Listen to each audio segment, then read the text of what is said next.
মাত্র 5 দিনেই 1 কোটিরও বেশি ফলোয়ার করে ফেললো ককরোচ জনতা পার্টি। ছাপিয়ে গেল দেশের সব থেকে বড় রাজনৈতিক দল ভারতীয় জনতা পার্টিকেও। কিন্তু যুব সম্প্রদায়ের পার্টি হিসাবে দাবি করা এই দল অর্থাৎ ককরোচ জনতা পার্টির পেছনে কিন্তু লুকিয়ে রয়েছে এক বিশাল বড় রহস্য। কারণ কোনো জেনজি নয়, আম আদমি পার্টিতে কাজ করা এক ছেলে সুদূর আমেরিকায় বসে পরিচালনা করছে এই দল। তাই প্রশ্ন উঠছে, কে এই ককরোচ জনতা পার্টি শুরু করলো? প্রশ্ন উঠছে, কেন এত নাম থাকতে একটা দলের নাম হিসাবে বেছে নেওয়া হলো ককরোচ অর্থাৎ আরশোলা? কেনই বা এই দল শুরুর দিন থেকে কংগ্রেস নয়, আম আদমি পার্টি নয়, সিপিএম নয়, শুধুমাত্র বিরোধিতা করে চলেছে বিজেপির? আজকের এই ভিডিওতে আমরা এই সমস্ত প্রশ্নের উত্তর এক এক করে তুলে ধরবো আপনাদের সামনে। তুলে ধরবো কি এই ককরোচ জনতা পার্টি, কি করে জন্ম হলো, কি করে এর উত্থান হলো, কিভাবেই বা এত জনপ্রিয়তা পেল। তাই অবশ্যই এই ভিডিওটি ধৈর্য ধরে শেষ পর্যন্ত দেখতে ভুলবেন না। চলুন শুরু করা যাক। এই ঘটনার সূত্রপাত হয় সুপ্রিম কোর্টের প্রধান বিচারপতির একটি মন্তব্যকে ঘিরে। 2026 সালের মে মাসে সুপ্রিম কোর্টে একটি মামলার শুনানিতে দেশের প্রধান বিচারপতি সূর্যকান্ত জানান, দেশের যুব সমাজের মধ্যে কিছু বেকার যুবক রয়েছে যারা হলো আরশোলার মতো, যারা চাকরি না পেয়ে সাংবাদিক, আরটিআই অ্যাক্টিভিস্ট বা সোশ্যাল মিডিয়া ব্যবহার করে সবাইকে আক্রমণ করে। There are already parasites in society who attack you people, you attack the system, and you want to join hands with them. There are youngsters like cockroaches. They don't get any employment. They don't have any place in profession. Some of them become media. Some of them become social media. Some of them become RTI activists. Some have become another activists, and they start attacking everyone. আর এই মন্তব্যের পর থেকেই বেকারদের সাথে এই cockroach শব্দটা ব্যবহার করা নিয়ে শুরু হয়ে যায় কিন্তু বিতর্ক। এই সময় আবার অন্যদিকে নিট পরীক্ষার প্রশ্নপত্র ফাঁস হওয়া নিয়ে এমনিতেই কিন্তু চলছিল সারা দেশ জুড়ে বিরোধিতা। দেশের যুব সমাজ রাগে ফুঁসছিল সরকারের ওপর। তারপর দেশের প্রধান বিচারপতির এহেন মন্তব্য এই ক্ষোভের ওপর কিন্তু ঘি ঢালার কাজ করে। আর সারা দেশ জুড়ে শুরু হয়ে যায় বিতর্ক যে কি করে একজন প্রধান বিচারপতি দেশের যুব সমাজকে নিয়ে এমন মন্তব্য করতে পারে। অনেকেই সুপ্রিম কোর্টের প্রধান বিচারপতির এই মন্তব্যকে ব্যক্তিগত অপমান হিসাবে নিয়ে নেয়। যদিও এর পরেই দেশের প্রধান বিচারপতি সূর্যকান্ত জানান যে তার মন্তব্যকে বিকৃত করে ছড়ানো হয়েছে। তিনি এই মন্তব্য তাদের উদ্দেশ্যে করেছেন যারা ফেক ডিগ্রি দিয়ে বিভিন্ন পজিশনে চাকরি করছে, সিস্টেমের অপব্যবহার করছে। সাথে সূর্যকান্ত আরো জানান, দেশের যুব সমাজের প্রতি তার প্রচন্ড শ্রদ্ধা রয়েছে। ভারতের যুবকদের তিনি দেশের ভবিষ্যৎ স্তম্ভ হিসাবে দেখেন। কিন্তু ততক্ষণে অনেক দেরি হয়ে গিয়েছিল। সোশ্যাল মিডিয়ার যুগে, ইন্টারনেটের যুগে আজকের যদি আপনি কোনো ভুল করে ফেলেন ইন্টারনেটে বা সোশ্যাল মিডিয়ায়, সেখান থেকে আর ফেরত আসার কোনো জায়গা নেই। যা হওয়ার তা হয়ে গিয়েছে। আপনি যতই সেটাকে ধামাচাপা দেওয়ার চেষ্টা করুন, যতই আপনি নিজের উদ্দেশ্যকে বোঝানোর চেষ্টা করুন, যতই আপনি ক্ল্যারিফিকেশন দিন, তার আর কোনো লাভ নেই। ততক্ষণে সারা দেশ জুড়ে আগুন ছড়িয়ে পড়েছে, বিতর্কের আগুন। আর সেখান থেকেই জন্ম নেয় ককরোচ জনতা পার্টি। 2026 সালের 16ই মে 30 বছর বয়সী অভিজিৎ দীপকে প্রতিষ্ঠা করেন এই দলের, আর পোস্ট করেন একটি গুগল ফর্ম যেখানে লেখা ছিল ককরোচ জনতা পার্টিতে যোগ দিন।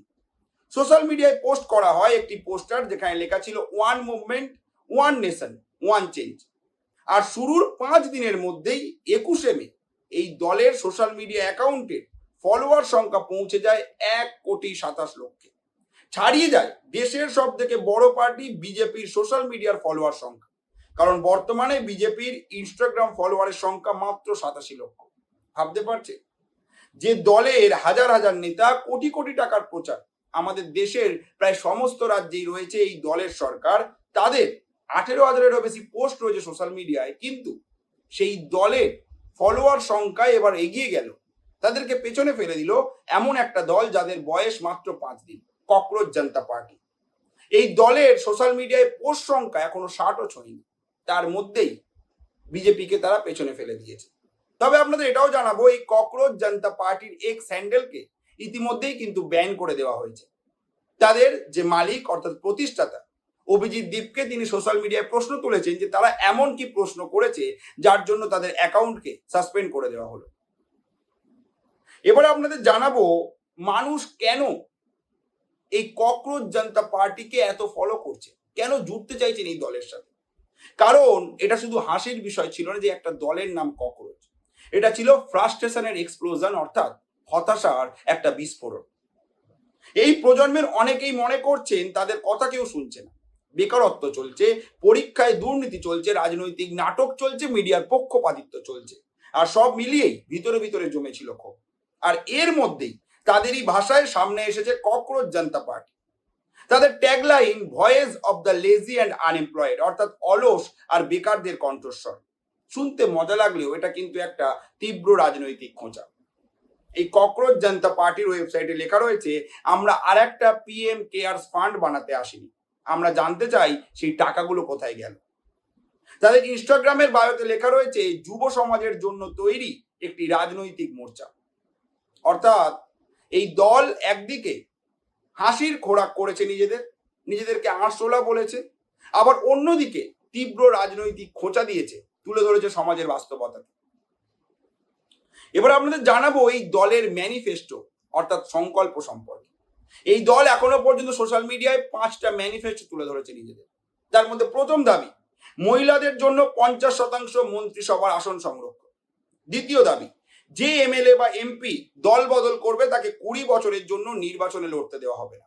তৃতীয় দাবি যদি বৈধ ভোট মুছে ফেলা হয় তাহলে নির্বাচন কমিশনের বিরুদ্ধে কঠোর ব্যবস্থা নেওয়া হবে। চতুর্থ দাবি গদি মিডিয়ার অ্যাঙ্কারদের ব্যাংক অ্যাকাউন্টে তদন্ত চলবে, আদানি এবং আম্বানিরা যে সমস্ত মিডিয়া চালায় সেগুলো বন্ধ করতে হবে।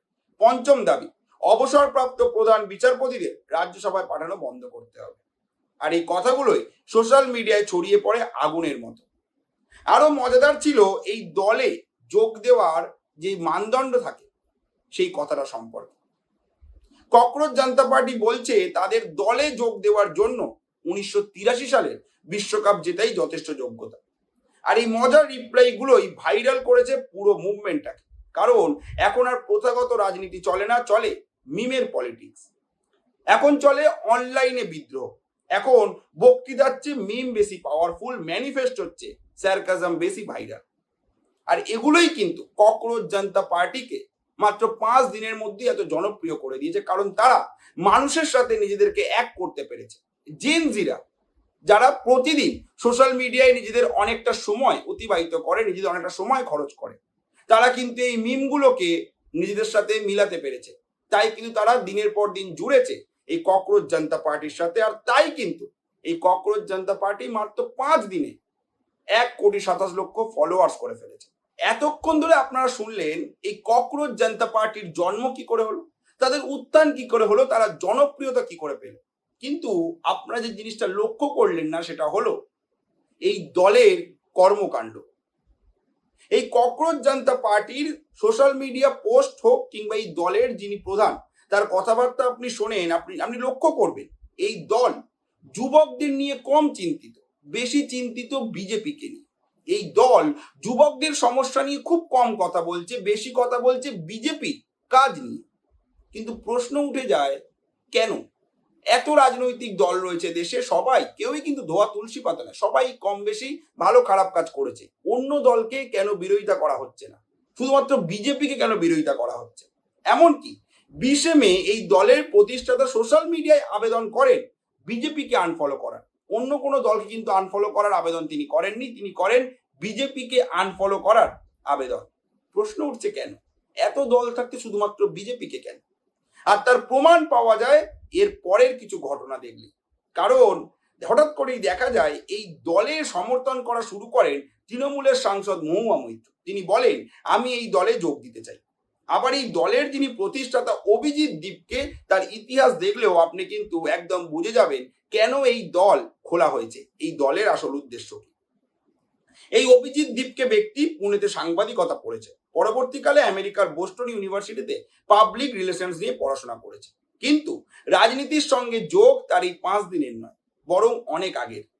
2020 থেকে 2023 সালের মধ্যে আম আদমি পার্টির সোশ্যাল মিডিয়া টিমের সঙ্গে কাজ করেছেন অভিজিৎ দীপকে। দিল্লি নির্বাচনে মিম ক্যাম্পেইন, ইউথ এঙ্গেজমেন্ট এসবের পেছনে তার ভূমিকা ছিল বলে দাবি। অর্থাৎ তিনি কোন দলের হয়ে কাজ করেছেন সেটা কিন্তু মাথায় রাখতে হবে। আম আদমি পার্টি, যার প্রধান অরবিন্দ কেজরিওয়াল এবং মনীষ সিসোদিয়া দুর্নীতির দায়ে জেল খেটেছে, যারা আবার দিল্লির প্রাক্তন মুখ্যমন্ত্রী এবং প্রাক্তন ডেপুটি সিএম। অর্থাৎ দুর্নীতির দায়ে জেল খাটা ব্যক্তিদের সাথে যার যোগাযোগ রয়েছে, সে সবার সামনে এসে একটা দল খুলে বিজেপির বিরোধিতা করছে, ভাবা যায়, এবং মানুষ সেটাকে সমর্থনও করছে। এবার আপনাদের সামনে তুলে ধরবো এই অভিজিৎ দীপকের একটি কথা, যে তিনি কিন্তু বিজেপি বিরোধী একাধিক পোস্ট অতীতেও করেছেন এবং সেই ধারাই কিন্তু এখনো চলছে ককরোচ জনতা পার্টির নামে।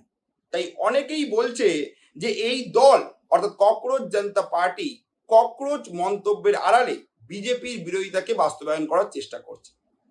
এই ককরোচ জনতা পার্টির মাধ্যমে নেপাল আর বাংলাদেশের মতো জেনজি মুভমেন্ট করার চেষ্টা করছে দেশের মধ্যে। আবার এই ককরোচ জনতা পার্টি যে সোশ্যাল মিডিয়া অ্যাকাউন্ট, তা কিন্তু আমাদের দেশে তৈরি করা হয়নি, তা তৈরি করা হয়েছে সুদূর আমেরিকা থেকে। আর এই অভিজিৎ দীপকেও এখন রয়েছে কিন্তু আমেরিকাতেই। তাই এই ককরোচ জনতা পার্টি যে ডিপ স্টেটের মদতপুষ্ট একটা অ্যাকাউন্ট, সেটাও কিন্তু অনেকে বলছেন যেহেতু আমেরিকায় বসে এটাকে কিন্তু পরিচালনা করা হচ্ছে। প্রশ্ন উঠছে, ভাবুন, ভারতের ভালো চেয়ে একজন ভারতীয় আমেরিকা থেকে করছেন প্রতিবাদ। ভারতের যুবকদের জন্য তিনি লড়াই করছেন, কিন্তু অন্য এক দেশে বসে। মজার বিষয়, তাই না? যেমনটা ধ্রুব রাঠি করেন জার্মানিতে বসে। ঠিক অনেকটাই মিলে যাচ্ছে না? একই রকমের একটা প্রোপাগান্ডার গন্ধ পাওয়া যাচ্ছে না? যদিও আপনারা ভালো বুঝবেন কেন এই ককরোচ জনতা পার্টি এত কম দিনের মধ্যে হয়ে উঠেছে এত জনপ্রিয়।